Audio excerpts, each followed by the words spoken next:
Hello and welcome back to our channel Travel and Jobs.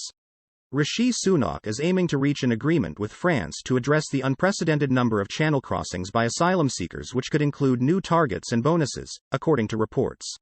The UK and France have pledged to boost cooperation to tackle migrant crossings in the English Channel.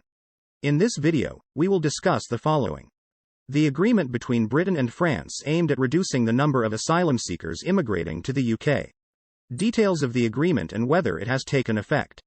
The effects of this agreement on immigrants seeking asylum to the UK.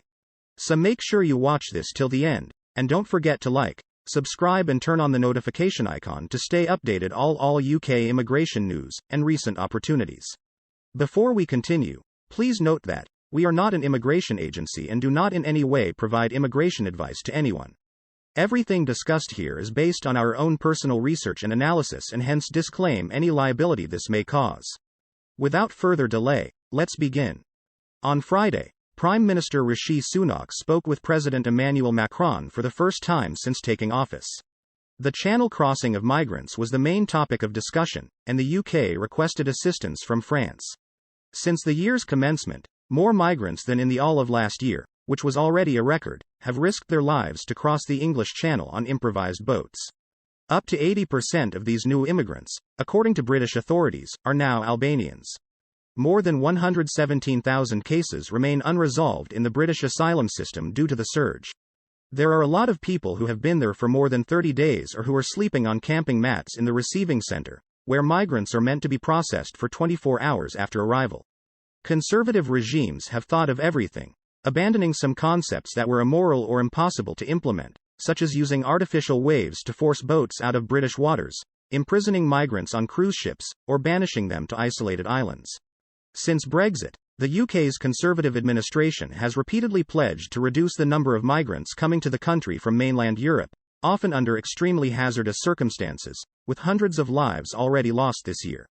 But the British have been powerless to stop the increasing number of migrants trying to cross. Now let's talk about details of the agreement. The Prime Minister emphasized how crucial it was for both nations that human traffickers be entirely barred from using the Channel route. The Prime Minister wants to significantly reduce the number of people entering the UK illegally to seek asylum. Macron's availability to deepen the bilateral partnership between France and the UK, particularly in the domains of military, strategic affairs, and energy, according to the French side, was stated.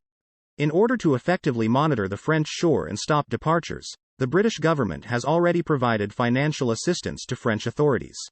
Rishi Sunak, on the British side, however, is reportedly aiming to tighten the requirements for granting refuge while setting targets for 80% of asylum applications to be handled within 6 months, as opposed to an average of 480 days.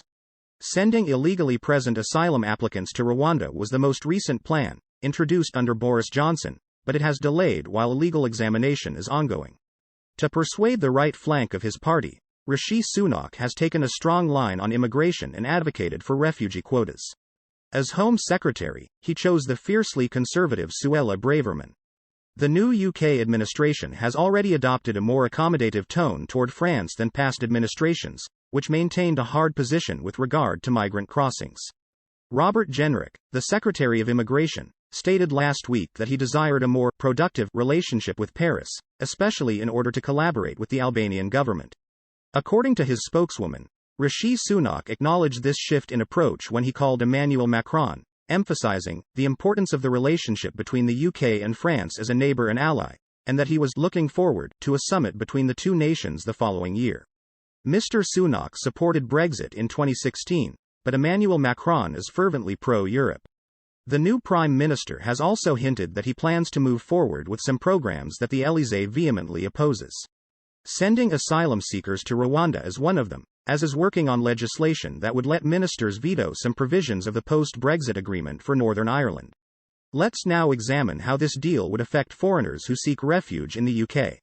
If this agreement becomes operative, it will indicate that the rate of illegal immigration, particularly through asylum seeking, will decline as a result of the UK's deployment of high-security personnel to patrol its borders. Additionally, as the UK intends to reduce this group of migrants, the idea of deporting asylum seekers to Rwanda might be put into practice. It should be noted that the agreement has not yet been finalized. So, we'll keep you informed about this. Thanks for watching this episode till end. Please do let us know your thoughts in the comment section below. Don't also forget to subscribe, like, share and turn on the notification bell to keep yourself updated with the latest UK immigration news. We will see you in our next video.